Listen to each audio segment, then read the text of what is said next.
नमस्कार दोस्तों, पीएससी अड्डा के यूट्यूब चैनल पर मैं राहुल व्यास आप सभी का हार्दिक स्वागत करता हूं। दोस्तों, अभी हम पढ़ रहे हैं स्पेशल रूप से एमपीपीएससी का जो प्री सिलेबस नया आया है और जो मेंस होता है उसमें भी जो सांविधिक और संवैधानिक आयोग पूछे जाते हैं। तो आज के वीडियो में हम जानेंगे हमारी सीरीज के इस वीडियो में राष्ट्रीय हरित अधिकरण के बारे में, यानी कि नेशनल ग्रीन ट्रिब्यूनल के बारे में।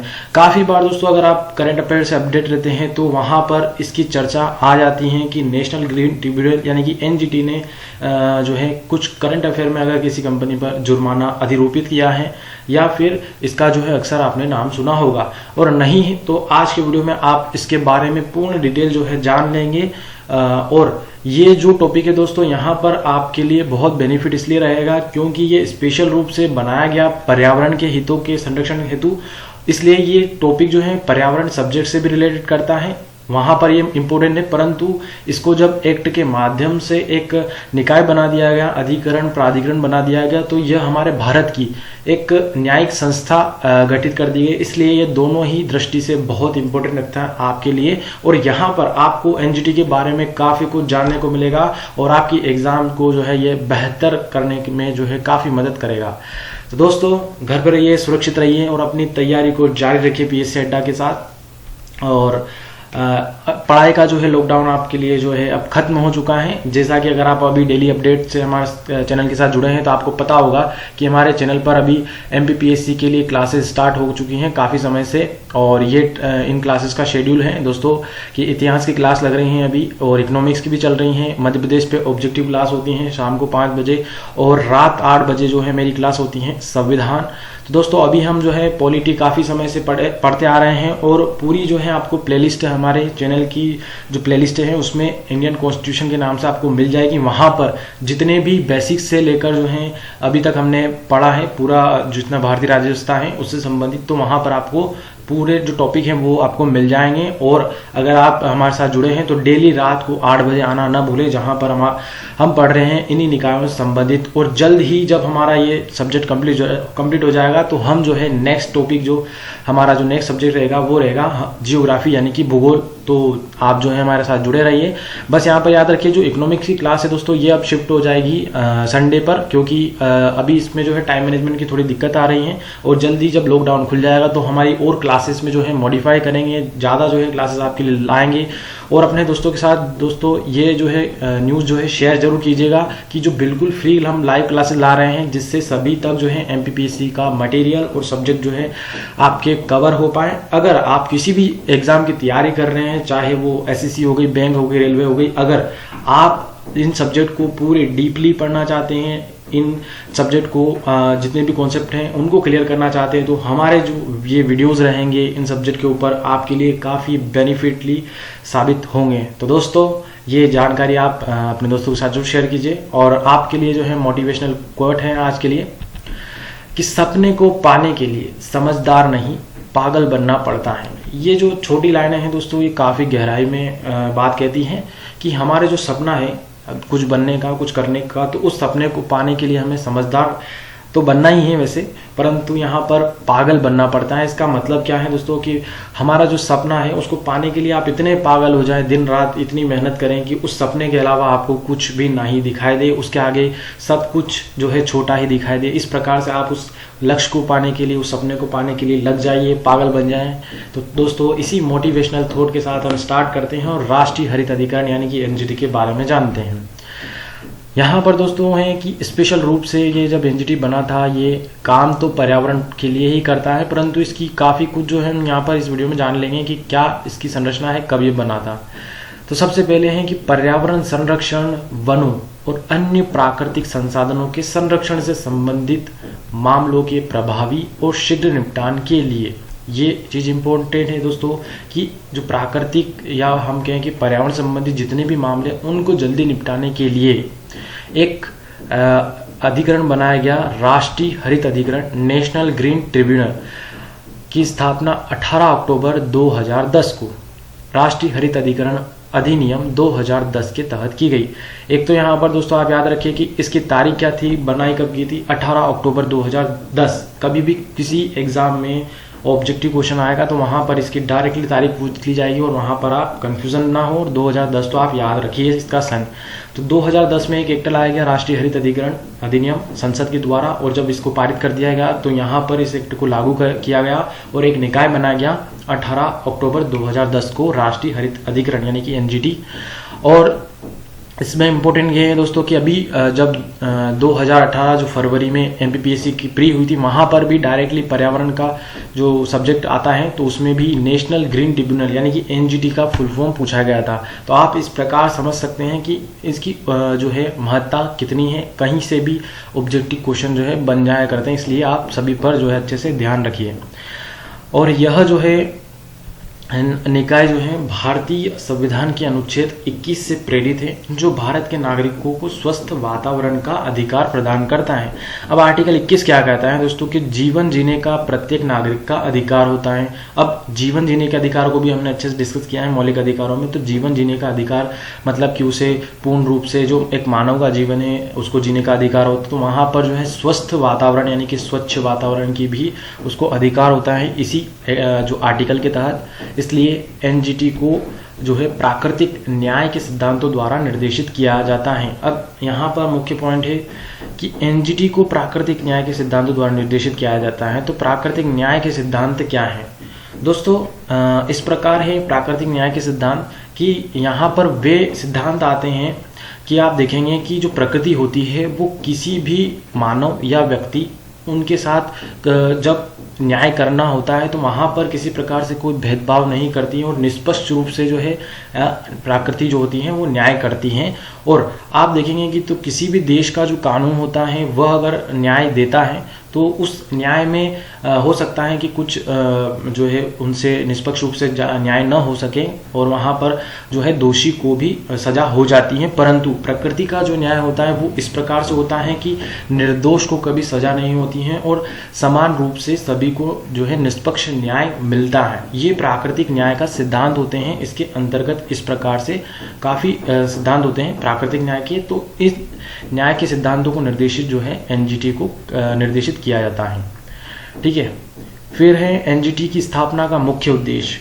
ये क्या है दोस्तों कि एनजीटी की स्थापना का मुख्य उद्देश्य है पर्यावरण संबंधी मुद्दों का तेजी से निपटारा करना, यानी कि पर्यावरण संबंधी जितने भी मुद्दे आएंगे भारत में उनका जो है तेजी से निपटारा करना, जिससे देश की अदालतों में लगे मुकदमों के बोझ को कुछ कम किया जा सके। अब देखेंगे दोस्तों कि अगर एनजीटी की स्थापना नहीं की जाती तो वहाँ पर पहले डायरेक्टली अगर पर्यावरण का मुद्दा आता है तो फिर अदालतों यानी कि जो सुप्रीम कोर्ट, हाई कोर्ट या अदालतों में अगर याचिका दायर की जाती तो वहाँ पर जो है मुकदमे का जो है मामले जो है काफ़ी बढ़ जाते हैं, जिसके बोझ को कम करने के लिए इस निकाय की स्थापना की गई है 2010 में, जिससे पर्यावरण का जो पूरा मामला होते हैं, पर्यावरण संबंधी जितने भी मामले हैं उनको अलग से और तेजी से जो है उसका निपटारा किया जा सके। ठीक है दोस्तों, इसका मुख्य उद्देश्य ये है। अब इसके अलावा जो है एनजीटी की स्थापना के साथ भारत एक विशेष पर्यावरण न्यायाधिकरण स्थापित करने वाला दुनिया का तीसरा और पहला विकासशील देश बन गया है। यानी कि भारत एक ऐसा देश बना है दोस्तों, एक तो पहला विकासशील, ठीक है, और टोटल वर्ल्ड में जितने भी हैं उनमें जो है ये तीसरा नंबर का देश है कि उसने जो है एक स्पेशल रूप से एनवायरनमेंट के लिए एक न्यायाधिकरण स्थापित किया है। और उसमें जो पहला है, पहले केवल जो है इससे पहले जो है देश थे वो ऑस्ट्रेलिया और न्यूजीलैंड है, जिन्होंने ऐसे किसी निकाय की स्थापना की है जिसमें पर्यावरण के अलग से जो है रूप से न्याय दिया जाता है। पर्यावरण के हितों की संरक्षण के लिए जो है अलग से एक निकाय बनाया गया है। तो भारत एक तीसरा जो है ऐसा देश है, ये याद रखिए कि स्पेशल रूप से जिसने एनवायरनमेंट के लिए एक निकाय का गठन किया है। जो एनजीटी का मुख्यालय है दोस्तों, इसका हेडक्वार्टर कहाँ पर है? वो दिल्ली में है। और जबकि अन्य 4 क्षेत्रीय कार्यालय हैं वो कहाँ पर हैं? भोपाल, पुणे, कोलकाता, चेन्नई में स्थित हैं। तो यहाँ पर आप याद रखिएगा, अगर आप एमपी से बिलोंग करते हैं तो याद रखिए कि भोपाल में भी इसका एक क्षेत्रीय कार्यालय है और मुख्यालय जो है वो दिल्ली में है। और दोस्तों अभी तक अपन ने जितने भी आयोग देखे हैं वो सभी के मुख्यालय जो है दिल्ली में है, क्योंकि प्रॉपरली आप देखेंगे कि दिल्ली से ही हमारी जो है पूरी शासन व्यवस्था जो है संचालित होती है। ठीक है दोस्तों, इसके अलावा जो है राष्ट्रीय हरित अधिनियम के अनुसार एनजीटी के लिए यह अनिवार्य है कि उसके पास आने वाले पर्यावरण संबंधी मुद्दों का निपटारा 6 महीनों के भीतर हो जाए। यानी कि इसको इस प्रकार से बनाया गया है दोस्तों कि अगर कोई मुद्दा आता है तो पर्यावरण संबंधी तो उसका निपटारा जो है 6 महीनों के भीतर होना आवश्यक कर दिया गया है इस एक्ट में माध्यम से। ठीक है, अब दोस्तों इसकी संरचना हम देखते हैं कि संरचना में कौन कौन सम्मिलित होता है। इस जो निकाय हैं एनजीटी हैं, एनजीटी में अध्यक्ष होता है एक तो, इसके अलावा न्यायिक सदस्य होते हैं और विशेषज्ञ सदस्य इसमें शामिल होते हैं जिनका कार्यकाल 5 वर्षों का होता है। यानी एनजीटी के अध्यक्ष और सदस्यों का कार्यकाल 5 वर्षों का होता है और किसी भी सदस्य को पुनः पद पर नियुक्त नहीं किया जाता, यानी कि वापस से उसको अध्यक्ष या सदस्य नहीं बनाया जाता है एक बार बना देने के बाद। जो अध्यक्ष होता है इसकी नियुक्ति भारत के चीफ जस्टिस के परामर्श से केंद्र सरकार द्वारा की जाती है। यानी कि अध्यक्ष को नियुक्त करना है तो वहाँ जो है भारत का जो चीफ जस्टिस होंगे वर्तमान में उनसे जो केंद्र सरकार परामर्श करेगी और अधिकांश तक जो अध्यक्ष बनाया जाता है एनजीटी का उसे क्या होता है वो भारत के जो सेवानिवृत्त मुख्य न्यायाधीश होते हैं उन्हीं को जो है यहाँ पर एनजीटी का अध्यक्ष बनाया जाता है। ये तो अभी तक वर्तमान तक होता आ रहा है। इसके अलावा दोस्तों अभी वर्तमान में अध्यक्ष कौन है वो याद रखिए दोस्तों कि वर्तमान में अभी अध्यक्ष हैं एनजीटी के आदर्श कुमार गोयल। ये आप याद रखिए, ये आपकी ऑब्जेक्टिव एग्जाम के लिए इंपॉर्टेंट है। आदर्श कुमार गोयल वर्तमान में एनजीटी के अध्यक्ष हैं और अध्यक्ष हो गई नियुक्ति। और यहाँ पर न्यायिक सदस्य और विशेषज्ञ सदस्य शामिल होते हैं। तो जो न्यायिक और विशेषज्ञ सदस्यों की नियुक्ति जो होगी वो केंद्र सरकार द्वारा एक चयन समिति होगी यानी कि सिलेक्टिव कमेटी वो बनाई जाती है और वह उनको नियुक्त करती हैं। न्यायिक और विशेषज्ञ सदस्य होंगे इसमें शामिल। यह आवश्यक है कि अधिकरण में कम से कम 10 और अधिकतम जो है 20 पूर्णकालिक न्यायिक सदस्य एवं विशेषज्ञ सदस्य हो। यानी कि दोस्तों जो है कम से कम तो इसमें जो है जो सदस्य होते हैं न्यायिक और विशेषज्ञ जो सदस्य होते हैं वो कम से कम तो 10 हो सकते हैं और इससे कम नहीं हो सकते 10 से, और अधिकतम जो है 20 से ज़्यादा इसमें नहीं शामिल हो सकते हैं एनजीटी में। ठीक है दोस्तों, यहाँ पर इसकी संरचना हो जाती है, हमने देख ली है। अब इसके देखते हैं जो शक्तियाँ दी गई हैं दोस्तों इस एक्ट के माध्यम से एनजीटी को और अधिकार क्षेत्र हैं वो कितना है। तो अधिकरण जो है एनजीटी इसका न्यायिक क्षेत्र जो है बेहद विस्तृत है, यानी कि काफ़ी विस्तृत है इसका क्षेत्र और उन सभी मामलों की सुनवाई कर सकता है एनजीटी जिनमें प्रत्यक्ष या अप्रत्यक्ष रूप से पर्यावरण शामिल हो। जहाँ पर भी पर्यावरण शामिल हो चाहे वो अप्रत्यक्ष या प्रत्यक्ष रूप से हो वहाँ पर एनजीटी सुनवाई कर सकता है। इसमें पर्यावरण से संबंधित जो है कानूनी अधिकारों को लागू करना भी शामिल है। जैसा कि आपको पता होगा कि पर्यावरण संबंधित काफ़ी जो है कानून बनाए गए हैं उनको लागू करना भी एनजीटी के अधिकार में आता है, उनको लागू करने भी जो है इसमें शामिल किया गया है। ठीक है दोस्तों, जो एनजीटी हैं वो एक वैधानिक निकाय होने के कारण एनजीटी के पास अपीलीय क्षेत्राधिकार के हैं और जिसके तहत वह सुनवाई कर सकता है। अब कानूनी निकाय है दोस्तों एनजीटी और इसमें जो है अपीली क्षेत्राधिकार इसको दिए गए हैं। और अपीली क्षेत्राधिकार हमने सुप्रीम कोर्ट में भी देखे हैं और हाई कोर्ट में भी देखे हैं। तो अपीली क्षेत्राधिकार का मतलब क्या है दोस्तों यहाँ पर कि जो एनजीटी है इसके पास जैसे कि काफ़ी कानून बनाए गए हैं, जल संरक्षण संबंधित भी बने हैं, पर्यावरण संबंधी बने हैं, उसके बाद वायु ध्वनि संबंधी। तो इस प्रकार से जब कभी भी पर्यावरण संबंधित कोई मुद्दा आता है तो वहाँ पर डायरेक्ट आप अपील कर सकते हैं एनजीटी में। तो डायरेक्ट आप जब पर्यावरण संबंधित मामला है वहाँ पर आप एनजीटी में डायरेक्ट अपील कर सकते हैं। तो ये अपीली क्षेत्राधिकार इसको दिया गया है कि एनजीटी के अपीली क्षेत्राधिकार में क्या क्या सम्मिलित होता है ये एक्ट में दिया गया है और जिसके तहत वह सुनवाई करता है। नेक्स्ट है दोस्तों इसकी शक्तियों में कि नागरिक प्रक्रिया संहिता 1908 यानी कि कोड ऑफ सिविल प्रोसीजर 1908 में उल्लिखित न्यायिक प्रक्रिया का पालन करने के लिए एनजीटी बाध्य नहीं है। दोस्तों ये जो नागरिक प्रक्रिया संहिता है 1908 की, इसमें कभी कभी कुछ क्या होता है कि इस प्रकार के कानून होते हैं जो एनजीटी को अपने कार्य करने में बाधा पहुंचाते हैं। इसलिए यहाँ पर इस एक्ट में ये दिया गया है कि एनजीटी जो है इस जो प्रक्रिया संहिता है नागरिक प्रक्रिया संहिता इसके तहत जो है बाध्य नहीं है, जिससे वो स्वतंत्र रूप से अपने निर्णय लेने में सक्षम हो। ठीक है दोस्तों, इसके बाद है कि किसी भी आदेश निर्णय अधिनिर्णय को देते समय यह आवश्यक है कि एनजीटी उस पर सतत विकास यानी कि सस्टेनेबल डेवलपमेंट, निवारक यानी कि प्रिकॉशनरी और प्रदूषक भुगतान आदि सिद्धांत लागू करें। अब ये क्या है दोस्तों यहाँ पर समझिए, सतत विकास का मतलब क्या है। सबसे पहले तो दोस्तों सतत विकास का तात्पर्य ये होता है कि अभी वर्तमान में जितनी भी हमारे व्यक्ति हैं अभी वर्तमान में, उनकी आवश्यकताओं की पूर्ति तो होनी ही चाहिए, यानी कि विकास होना ही चाहिए उनका, परंतु जो भावी पीढ़ी है उनकी जो आवश्यकता की वस्तुएं हैं उनको समाप्त किए बिना, यानी कि पर्यावरण को संरक्षित रखते हुए अभी वर्तमान में विकास होना चाहिए, यानी कि पर्यावरण को नुकसान पहुंचाए बिना जो है अभी हम विकास, निरंतर विकास करते रहें, इसी को सतत विकास की अवधारणा कहते हैं।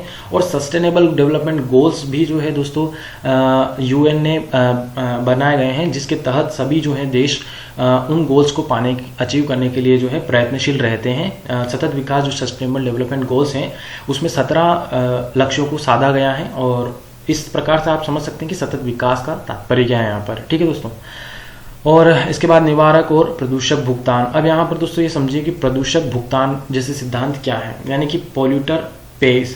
तो दोस्तों आप देखेंगे कि बहुत सारी फैक्ट्रियां जो हैं औद्योगिक होती हैं वे यहाँ पर लगाई जाती हैं देशों में। तो उसमें क्या होता है कि उन जो फैक्ट्री लगाने वाले मालिक होते हैं उनकी ये जिम्मेदारी होती है कि अगर उनकी वजह से किसी प्रकार से पर्यावरण को नुकसान पहुंचता है, या फिर उन जो औद्योगिक जो है फैक्ट्रियां होती हैं उनकी वजह से अगर किसी व्यक्ति या ग्रामीण इलाके या कहीं पर भी जो है किसी को नुकसान पहुंचता, तो उनकी ये जिम्मेदारी होती है कि वे जो लगाने वाले होते हैं फैक्ट्री या उद्योग, उनकी ये जिम्मेदारी होती है कि वे जो है भुगतान करें। तो ये प्रदूषक भुगतान वही है दोस्तों कि एक जो फैक्ट्री लगाने वाला होता है उसकी ये जिम्मेदारी होती है, यानी कि जो प्रदूषक होता है उसका ये भुगतान करने का दायित्व होता है। इस प्रकार से दोस्तों ये सिद्धांत पर्यावरण से संबंधित, इसलिए आप यहाँ पर इसे समझिए।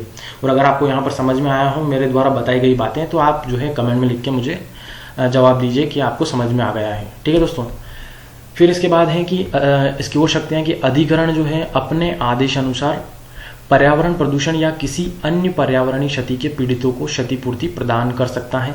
यानी कि अगर पर्यावरणीय प्रदूषण जो होता है, अगर उसकी वजह से किसी ग्रामीण इलाके के मजदूर या फिर जो है श्रमिक कोई भी अगर प्रभावित होता है, तो वहाँ के जो पीड़ित हैं उनको जो है ये क्षतिपूर्ति प्रदान कर सकता है, और क्षतिग्रस्त संपत्तियों की जो बहाली अथवा उसका पुनर्निर्माण भी करवा सकता है। अगर पर्यावरणीय आपदा की वजह से अगर कहीं पर क्षतिग्रस्त हुआ है या किसी संपत्ति को नुकसान हुआ, तो उनको पुनर्निर्माण वो करवा सकता है जो एनजीटी है, इसको ये अधिकार दिया गया है।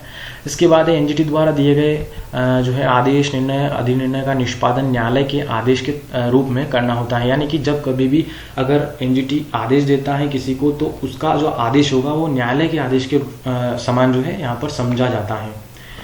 एनजीटी जो है अधिनियम में नियमों का पालन न करने पर दंड का प्रावधान भी किया गया है।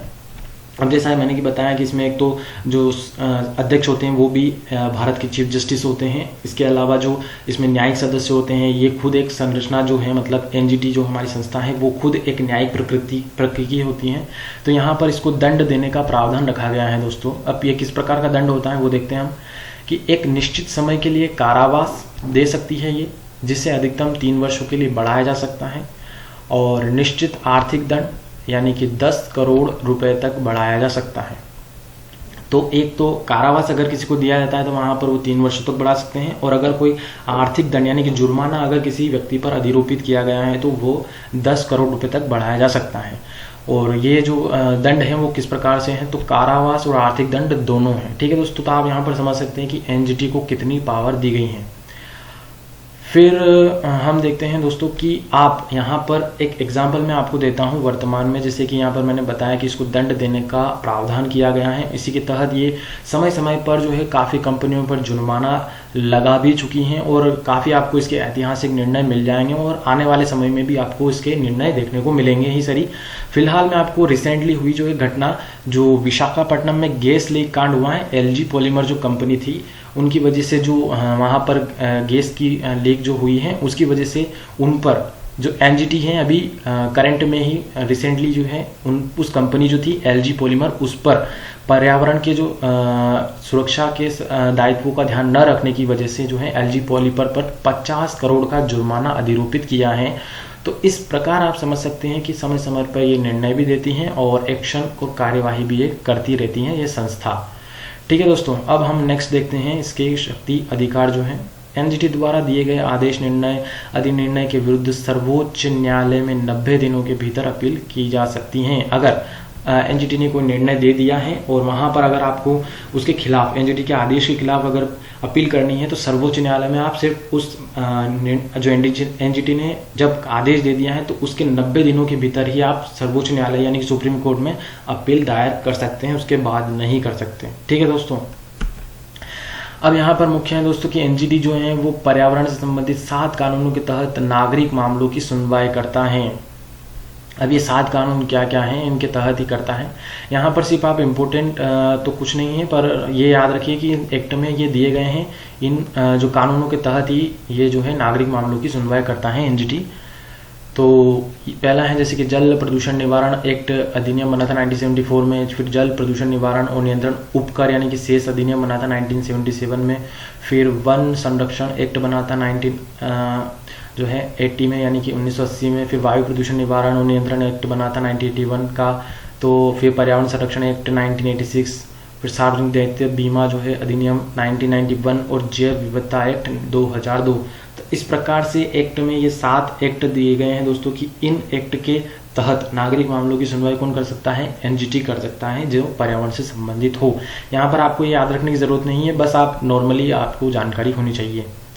फिर इसके बाद कि उपरोक्त जो कानूनों के तहत सरकार द्वारा लिए गए किसी भी निर्णय को एनजीटी के समक्ष चुनौती दी जा सकती है। ठीक है दोस्तों। अब हम देखते हैं एनजीटी का महत्व क्या है। काफ़ी कुछ आपको यहाँ पर समझ में आ गया होगा, एनजीटी बनी क्यों है या कब बनाई गई थी, काफ़ी कुछ की संरचना किस प्रकार से। अब यहाँ पर हम मुख्य पॉइंट देखते हैं कि महत्व क्या है आखिर एनजीटी का। तो विगत वर्षों में एनजीटी ने पर्यावरण के क्षेत्र में महत्वपूर्ण भूमिका निभाई है। जैसा कि मैंने आपको उदाहरण रूप में दिया कि अभी जैसे कि एलजी पॉलीमर पे जो कंपनी उस पर जुर्माना आरोपित किया, इसी प्रकार से 2012 में पॉस्को कंपनी जो है स्टील निर्माता कंपनी, उस पर भी जुर्माना आरोपित किया। और समय समय पर जैसे 2017 में भी काफ़ी निर्णय एनजीटी ने सुनाए थे। तो ये अक्सर जो है पर्यावरण संबंधित मुद्दे उठते रहते हैं और वहाँ पर जुर्माना भी जो है लगाती रहती है कंपनियों पर। और जंगलों में वनों की कटाई से लेकर अपशिष्ट प्रबंधन आदि के लिए सख्त आदेश पारित किए हैं। ठीक है दोस्तों। इस प्रकार आप इसकी भूमिका निष्कर्ष रूप में भी लिख सकते हैं और महत्व आए तो वहाँ पर भी इसको लिख सकते हैं। फिर एनजीटी ने जो पर्यावरण के क्षेत्र में न्याय के लिए एक वैकल्पिक विवाद समाधान तंत्र अल्टरनेटिव डिस्प्यूट रिजोल्यूशन मैकेनिज्म स्थापित करके नई दिशा प्रदान की है। यानी कि पर्यावरण जो है उसके क्षेत्र में न्याय देने के लिए एक हमारे सामने वैकल्पिक जो विवाद यानी कि ऑप्शनल जो है हमारे सामने विवाद को निपटाने के लिए एक तंत्र जो है इसने बनाया है, नई दिशा जो है प्रदान की है एनजीटी ने। इससे उच्च न्यायालयों में पर्यावरण संबंधी मामलों का जो है भार कम हुआ। जैसे कि मैंने आपको पहले बता दिया यहाँ पर कि हाई कोर्ट में जो है पर्यावरण संबंधी मामले आते थे, तो वहाँ पर अब जो है एनजीटी इन मामलों को देखता है। इसके बाद है कि पर्यावरण संबंधी मुद्दों को सुलझाने के लिए एनजीटी एक अनौपचारिक मितव्ययी यानी कि कम खर्च वाला और तेजी से काम करने वाला तंत्र है। फिर उसके बाद कि यह पर्यावरण को नुकसान पहुंचाने वाली गतिविधियों को रोकने में महत्वपूर्ण भूमिका निभाता है। फिर इसके बाद कि चूंकि अधिकरण का कोई भी सदस्य पुनः नियुक्ति के योग्य नहीं होता और इसलिए वह बिना किसी भय के स्वतंत्रतापूर्वक निर्णय सुना सकता है। तो इस प्रकार आप देखेंगे दोस्तों कि यहाँ पर एनजीटी को पावर क्या दी गई है, उसका महत्व क्या है। इस प्रकार आप काफ़ी कुछ यहाँ पर एनजीटी के बारे में आपको जानने को मिला होगा। तो दोस्तों यहाँ पर हमारा वीडियो एंड होता है। और अगर आपको इस वीडियो का पीडीएफ चाहते हैं तो ये हमारा टेलीग्राम चैनल है, यहाँ पर जाकर ज्वाइन कर लीजिए। तो हम वहाँ पर हमारी नोटिफिकेशन भी मिल जाएगी और इसका पीडीएफ भी आपको प्रोवाइड हो जाएगा। और अगर आप चैनल पर नए हैं तो चैनल को सब्सक्राइब कर लीजिए, बेल आइकन को प्रेस करना ना भूलें, जिससे हमारे आने वाली वीडियोस की नोटिफिकेशन आपको मिलती रहे। तो दोस्तों आपको वीडियो कैसा लगा और ये सीरीज़ हम स्टार्ट रखते रहें, और इसी के लिए आप जो हमें कमेंट करके बता सकते हैं। लाइक एंड शेयर अपने दोस्तों के साथ जरूर कीजिए। आज के लिए बस इतना ही दोस्तों, आप सभी का मैं तहे दिल से धन्यवाद करता हूँ।